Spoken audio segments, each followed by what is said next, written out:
এই মাজার শরীফুল হুসিনে এরকম মানুষ খুব কমই আছে। এটি চট্টগ্রামের বিখ্যাত হজরত আমানত শাহ রহমতুল্লাহ আলাইহের পবিত্র মাজার শরীফ।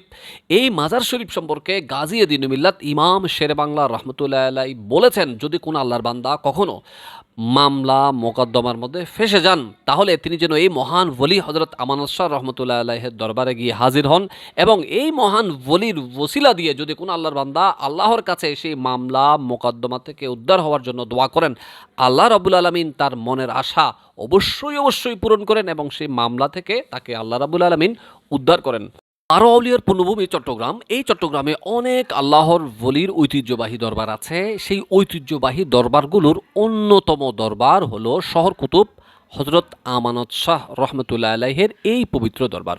প্রতিদিন এই দরবারে হাজার হাজার ভক্ত অনুরক্ত আসেন, তাদের মনের বাসনা আল্লাহর দরবারে এই মহান ওলির ওসিলায় পেশ করেন এবং আল্লাহ রাবুল আলমিনের মহান এই ওলির ওসিলায় তাদের মনের আশা আল্লাহ পূরণ করেন।